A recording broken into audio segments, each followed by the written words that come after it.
Hello and welcome to Lost in Sci-Fi and Fantasy. I'm your host Leo, and we are continuing our Michael Crichton themed month by talking about Twister this week. Twister is unique amongst all the topics that we're talking about this month because it's a film written by Michael Crichton, but not just Michael Crichton. It's written by Michael Crichton and his wife at the time, Anne Marie Martin. So they co-wrote the film, and this film actually has a lot of names backing it. So you have Jan de Bont, which I believe directed Speed. Then you have the producers, Ian Bruce, Michael Crichton, of course, and Kathleen Kennedy.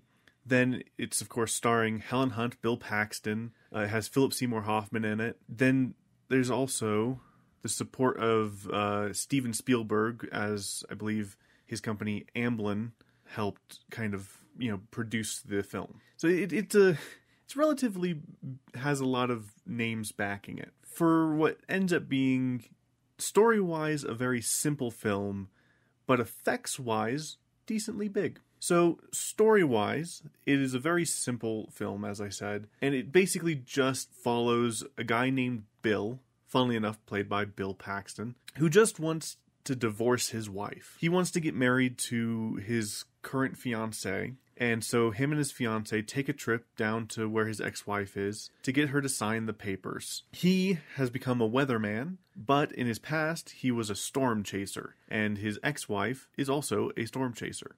So he finds them and tries to serve her the papers, but instead they end up getting caught up in this, chase. A series of storms that just keep kind of coming up and interrupting them. They rush off to follow these storms, and what they're trying to do, the overall goal, is to release a device that they nicknamed Dorothy. This device is like, it kind of looks like a big old trash can, and inside this trash can is a bunch of little sensors.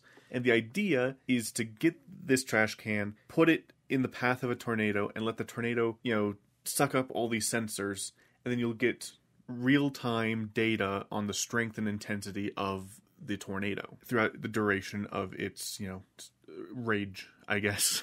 And so they have a few of these devices, but then they also come across their rivals, who have pretty much made a knockoff version of the Dorothy, and are also trying to do, essentially the same thing. Supposedly, this film takes place over the course of about 24 hours, but there's like a ton of tornadoes that end up happening in that time. I don't know how accurate that is to the area. Supposedly, Oklahoma is part of Tornado Alley. I don't know how many tornadoes that area can get at a time. This seems like a lot for one place.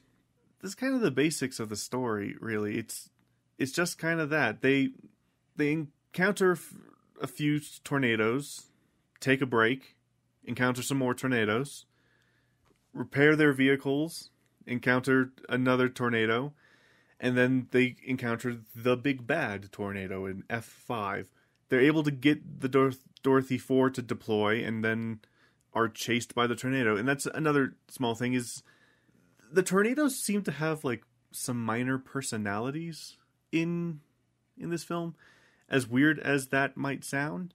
Because one, the main character's ex-wife, Jo, she has like a weird vendetta against tornadoes, because one killed her father and destroyed her family farm. So there's that. So she's kind of on a, I guess you'd call it a Moby Dick-esque story, where she's chasing them down to try and get it locked down and whatnot to better understand these things. But then you have the quirky ones where, they suck up water, so they become water tornadoes, or they pick up a cow, that kind of fun thing. But the last one is kind of shown as being almost targeting them. Like, it changes direction, destroys the rival, like killing the rival, and then it like shifts course again to chase Bill and Jo after they get Dorothy 4 to deploy by sacrificing his truck. And they run to a house, and they tie themselves to a pole in a barn. The barn gets destroyed, but the house survives.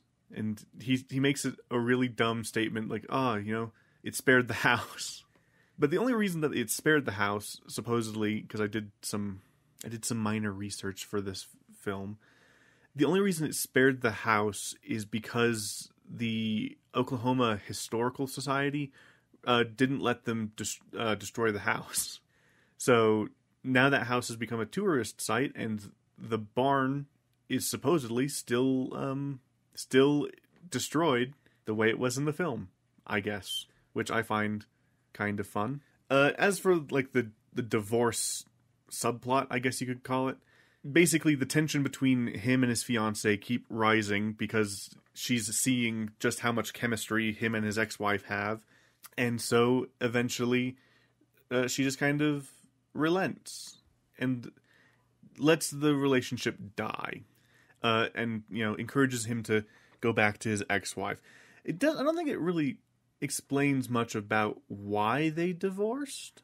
I think it's because I think he wanted to switch away, and also her obsession, similar to Moby Dick's situation, kind of drove a wedge in their relationship, causing some issues.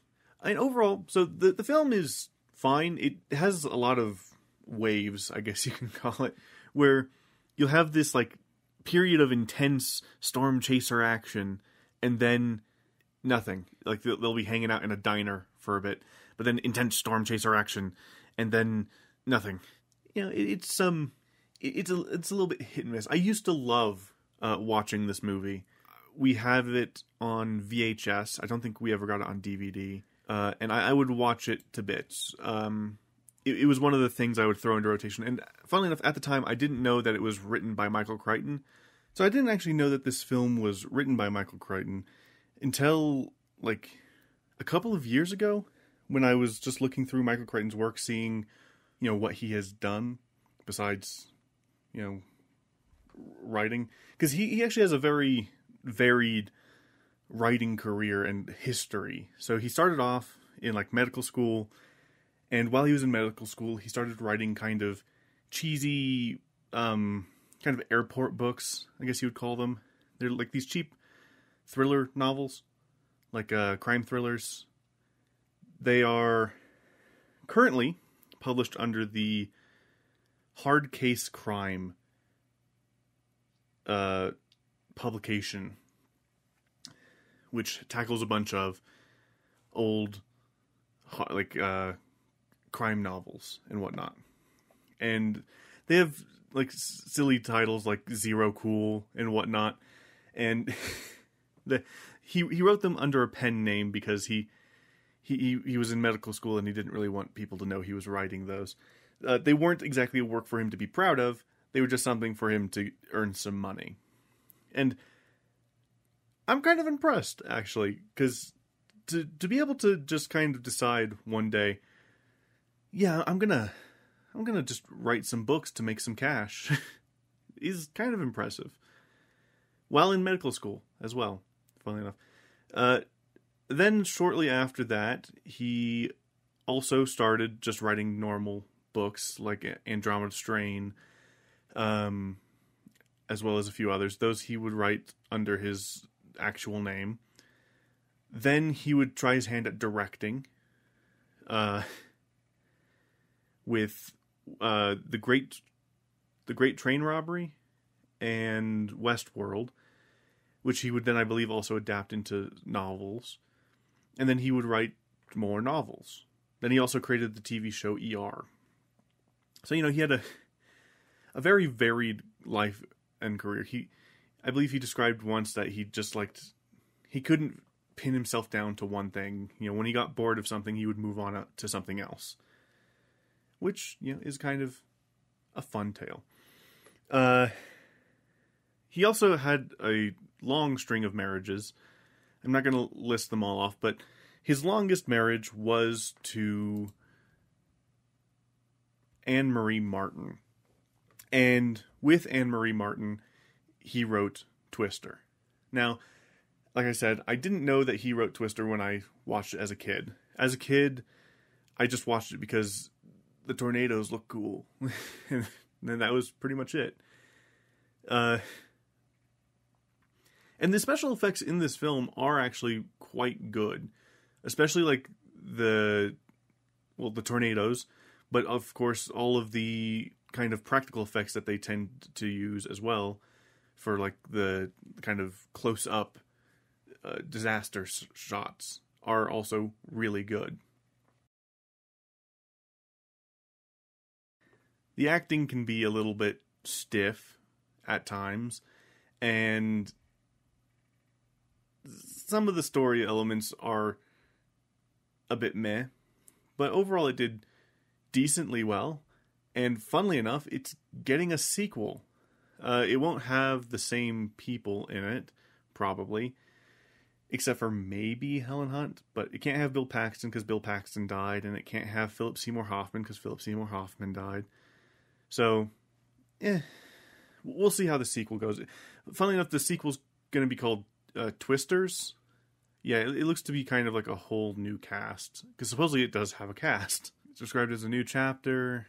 The film's scheduled to release internationally in 2024. Now, that's of course questionable at the moment. We'll have to see, because of course currently there is the writer's strike. But it was announced all the way back in 2020. They retitled it in 2022. So we'll see. It's another legacy sequel from the looks of it, though. It'll be following Bill Paxton's kid and whatnot. So we'll see. I mean, to be honest, there's not a whole lot needed necessarily to make it at least on par with the original. So there's that. But yeah, it's going to be a fairly short episode this week because, again, it's a very simple film. When I first picked it, I kind of picked it out of just kind of a spur of the moment kind of thing. And as I sat with it longer, I realized, oh, maybe I should have done something else. Like one of the things I was originally thinking of was Timeline, which also has like a whole thing to do with it. But that one needs its own episode with the book version of it, because there's a lot of stuff to talk about there. And I want to give it kind of it's a whole thing with the book, and I can't read the book right now. The only reason next week's episode, Sphere, is happening is because it just so happened to line up perfectly with the fact that I had randomly chosen Sphere as one of the breather books in the challenge, and also that it had a movie adaptation. So it kind of just worked out nicely at that point. So choosing Twister was a bit of I liked that movie kind of thing. It is cool. It has a lot of neat ideas, but it's kind of a meh movie overall. What is it? I guess it's forgettable. It's a good movie. Like, it's a good movie that you can sit down and just watch for I think it's like almost 2 hours, but it's kind of forgettable. You'll probably forget most of what happened by the end of the day that you watch it. It won't leave much of an impact on you. And that's fine. It's fine. I do recommend watching it because it is, again, it's a good movie. Just kind of sit and turn your brain off and watch. While it might not have a super lasting impact, it is at least interesting. And if you're a big fan of Michael Crichton, it's a bit of Michael Crichton history, because he wrote it. Well, co-wrote it. But yeah, so with that, I also wanted to keep this week's episode short because the challenge update is going to be a lot more substantial. So I'm going to be talking about not only the Blood of Olympus, but the entirety of the Heroes of Olympus, and kind of how it kind of interconnects with the Percy Jackson and Olympian series, as well as just kind of how the challenge is going overall. So it's going to be kind of a big semi-retrospective thing, kind of like what I did when I finished The Last Olympian. But I'm going to do it from here on. But yeah, so with that, actually, let us go ahead and get into the challenge update, which I'm going to just I'm recording it with the main part of the episode because part of the reason I wanted to specifically do the challenge update as this whole chunk is because I want to separate Sphere off and have it fully into next week's episode. So I had to do that kind of separating. But with that, let's go ahead and talk about The Blood of Olympus. I hate the first half of the book, to be honest. Overall, the book is fine. When I was reading it, I just couldn't quite get into the first half. The only part I genuinely liked pretty much from beginning to end was the story of Nico and Reyna taking the Athena Parthenos to Camp Half-Blood. That's the only part of the story I liked from beginning to end. I had some minor issues with it, but it overall was good. But following the crew of the Argo wasn't great. Only as it was starting to ramp up towards the finale did it actually start to feel better. And that's because it was kind of starting to rush through the rest of it. And also there was the whole Leo pretty much deciding to seal his own fate. He pretty much, early on, after they capture Nike, or Nike, depending on how you are supposed to pronounce her name. After they catch her, Leo starts talking with her. We don't see this scene, but he says that he's been talking with her. And then he develops a bit of a plan that he's been kind of working on generally to begin with, from the beginning anyway. But then he talks to Apollo, and with his talk with Apollo, it is sealed that he needs to sacrifice himself. He needs to be the one to take down Gaia. He needs to be the one to die, essentially. Because the prophecy states that someone has to die, and it's likely to be... It says, to storm or fire, the world must fall, oath to keep with your final breath, etc. He notices something, because when Percy, Hazel, Frank, and Leo go to capture Nike, or Nike, I don't know how you're supposed to pronounce her name, but when they go to capture her, they come across an issue, because she pretty much states that one of the four there is going to die. And the only person that overlaps with the prophecy and what Nike was telling them, I'm just going to go with Nike, the only one that overlaps is Leo. So he accepts the fact that he's the one that's going to die. He straight up steals the cure, because most of their mission during the book is to create the physician's cure to stop one of them from dying. It's kind of like Percy's side quest in the final book of the Percy Jackson Olympian series, where he has to get dipped in the river Styx. Except for this one's a bit more boring. That's just generally how I feel about this as a finale overall. I feel it's supposed to be the culmination of 10 books. It's technically supposed to feel like a bigger finale than the previous finale, but it doesn't. One, the House of Hades pretty much undoes the progress made in the previous, well, including House of Hades, except for at the very end, the previous 4 books. Yeah, they made it to Greece and Rome, but literally all of the giants that they killed previously are still alive. And the overall finale of this book, when they're fighting the giants again, is over in like a chapter. Like, the battle is super fast. Once the gods join the fight, they just melt them. And when Gaia rises, that's something that's a bit of a disjoint. It keeps jumping back and forth. So you follow, like, the pattern in this section. It goes Nico, Jason, Nico. And with Nico, it's following him going and preparing to sabotage the war machines that Octavian has ordered. So he's going to sabotage them and whatnot. Then we cut back to Jason, and then, there's the fight and battle there. Then we cut back to Nico, as Nico goes and pretty much lets Octavian kill himself. And then we just wrap the story up on Nico. It just doesn't feel very satisfying. It feels... It's weird. Because usually a finale book is at least on par, lengthwise, to the other books in the series. if not, it becomes the longest book in the series because it's all about wrapping up the plot threads, you know? All of the plot threads that you've been dragging along this entire time, we tie up those loose ends. This one, since technically there aren't that many loose ends, ends up being the shortest book in these 5 books, and you feel it, you know? As you're going through, you feel like some of the character interactions are a bit, you know, stiff and awkward, and it just doesn't feel satisfying. I kind of wish that they had given more... I feel like they could have given more time to actually go all in on the scenarios that they were proposing. They were pretty much proposing a ton of different things that would have been interesting if they had actually lent into them more. For example, the Leo, Hazel, Frank love triangle that doesn't even bother actually being a proper love triangle.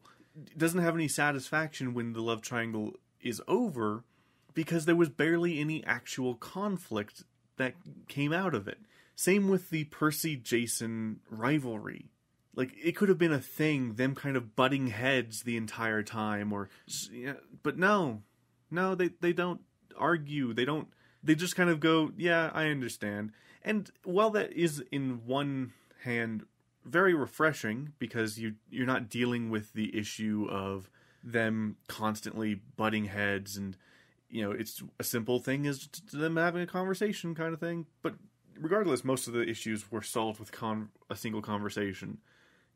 I don't know. While this series of books have some of my favorite moments, because overall, since Rick Riordan does understand that his audience is growing up with these books, he decides to make this set of books a lot more mature in some of the themes that it explores, as well as ramping up the violence. Because especially in this last book, there's a lot of, like, maiming and decapitation and whatnot. And, you know, I give it a thumbs up for that. One thing that really annoyed me about Blood of Olympus, though, besides, in general, the first half, is Jason spends the first half having been skewered. The motherfucker got stabbed through and survives. And literally, the reason that they give, the thing that they said would be his cure, the thing that makes it to where he actually is able to survive, is that he just thunk real hard. He had to will himself better. Which kind of works, but kind of doesn't. I understand if it was a situation where, like, he got a really bad, like, cut or something. That I would be fine with. Like, say he had, like, a big gash across his chest or his back or something. Because the idea is supposed to be that Imperial Gold is complicated, because the way that they first describe both Celestial Bronze and Imperial Gold is just the fact that it is also deadly to demigods. Because, like, if you were to try to attack a human with the weapon, it would just go through them. But if you attack a demigod with it, it's just supposed to also do damage. But in this book, they've made it to where it is poisonous as well. Like, literally poison to a demigod. But they made it to where Imperial Gold, at the very least, is literally poisonous to demigods. And so he's dealing with the poison. And the damage that the poison does is kind of to his soul. And that's where he has to, like, will it to be better. That would be fine, again, if it was, like, a massive gash along his chest or his back or something. But in this case, he's been run through. Like, stabbed through the back, and it, like, comes out his front. That would have done some kind of internal organ damage. That would mean that he doesn't survive. But no. For some reason, they decided, nah, he's fine. He's even able to get up and walk around and do stuff. It's just silly to have one of your main characters literally have been run through at the beginning of the book, and he's just fine. There's also just a general lack of consequence, save for one character, Phoebe, or Phoebe? Phoebe? I think her name's Phoebe. One of the huntresses of Artemis. She gets killed. She straight up dies. She dies fairly like about halfway through the book, and she's the only like legacy death that we know of. All the other deaths that happen are just kind of hand waved away. It's really disappointing. Oh yeah, I meant to. Gaia, right? When Gaia shows up, she shows up, starts sinking the people, and then is just grabbed and flown away. And exit on Gaia. There she is. There she goes. Then that's taken care of pretty fast. When they flash back to Nico on the ground during the same thing, like when Gaia first rises and starts sinking people, it just brushes over that fact. It doesn't mention the fact that people were sinking into the ground because it's trying to catch up to like before Octavian launches himself into the air, and in doing so, it just skips the fact that Nico theoretically should have been waist deep in ground and had to have struggled out, but it just skips over that. Yeah, overall this series is fine. It has some of my favorite moments, but overall I have to rank all of those books under the original Percy Jackson series. My order would probably be House of Hades, from best to worst. House of Hades, Son of Neptune, The Lost Hero, and then it's kind of a tie for the bottom for Mark of Athena and Blood of Olympus. But I'm going to say it goes Mark of Athena, then Blood of Olympus, because Mark of Athena, while a little bit disappointing, at least has that pretty fun cliffhanger that was probably super annoying on release. This book, as it's supposed to be a finale, doesn't feel that satisfying as a finale. Especially since it leaves a lot of plot threads open, which is nice that it kind of is able to lead into what ends up being the trials of Apollo, but still, it doesn't feel at all satisfying. Like, at the end of Percy Jackson and the Olympians, they go to Olympus and they are rewarded for their victory. In this, they just kind of meander for a bit, and then the book ends. Well, and then it goes to my favorite chapter of probably the entire thing. Leo actually fulfilling his promise, going back to Calypso, and getting her off that island after he gets crispied and killed. So his plan was pretty much steal the physician's cure, load it up into Festus, have Festus transform into a dragon, from boat to dragon, and then when he died, have Festus automatically inject the physician's cure. Ting, job done. Overall, a decent plan. Though, funnily enough, no one thinks that that's what happened. No one thinks of that as an option, funnily, for some reason. Like, Piper is constantly despairing because she feels that no one was there to administer the cure for him. Like, so he's almost certainly, like, dead. He had the dragon revived. He could have fixed it. And there was no evidence of the dragon itself at the crash. They were able to find the ship, but no sign of the dragon or Leo. So they could have put one and one together and came up with the dragon probably has a needle in it.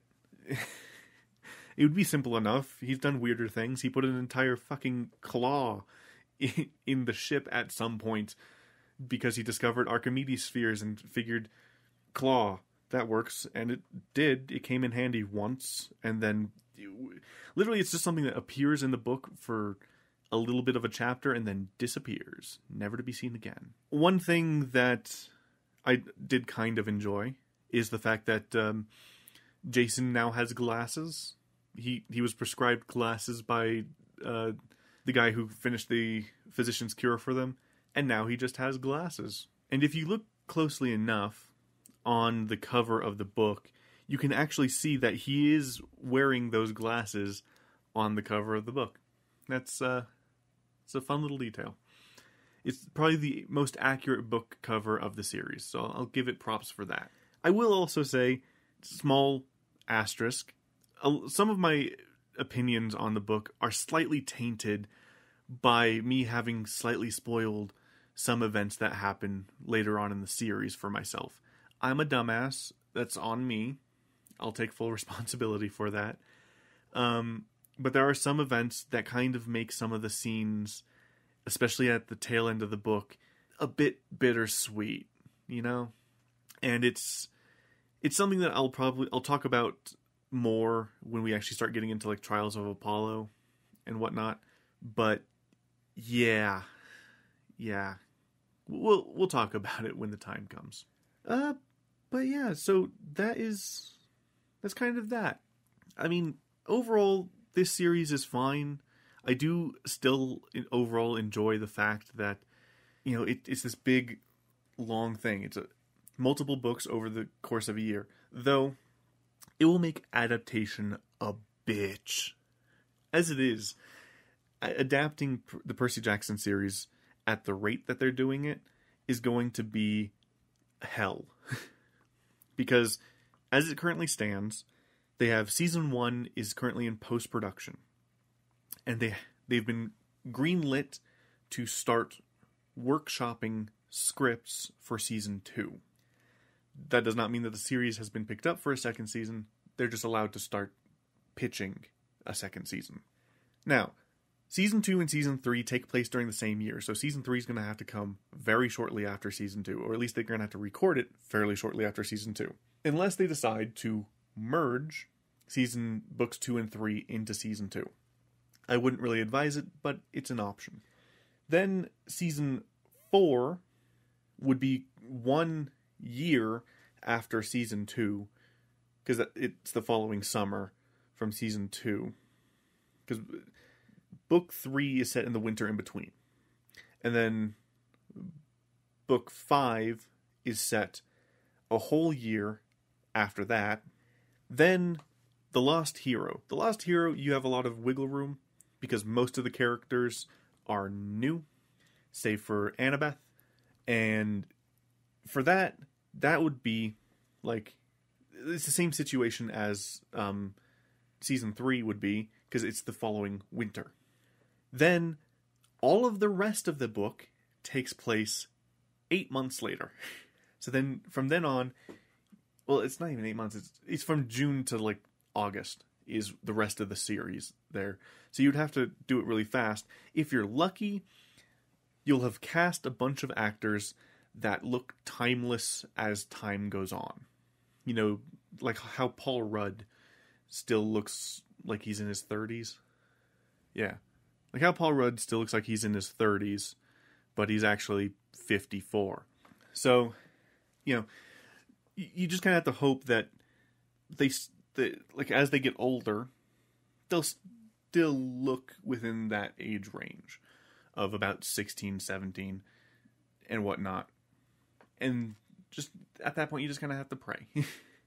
Otherwise, you're just going to have classic, whatchamacallit, American high school sitcom syndrome, where like a lot of, supposedly there's quite a bit of a thing where people outside of the US think, I guess American kids are just bigger. And that's just because a lot of this issue is that they're casting like 25-year-olds to play teenagers most of the time, and that causes issues.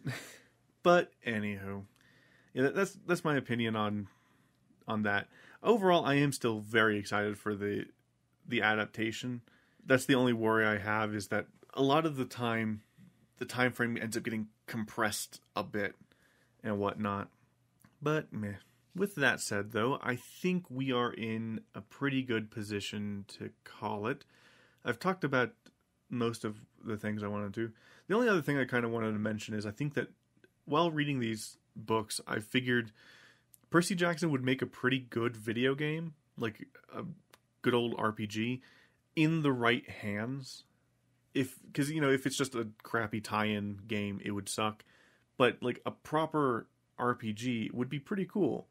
You could do it with the main characters, or you could do it as, like, an original character situation, because of the fact that there are so many, like, demigods that you could set it kind of at any point in the timeline, and it would feel pretty cool. But yeah, that's the only other thing I wanted to mention, is that an RPG in the right hands would be a really good game.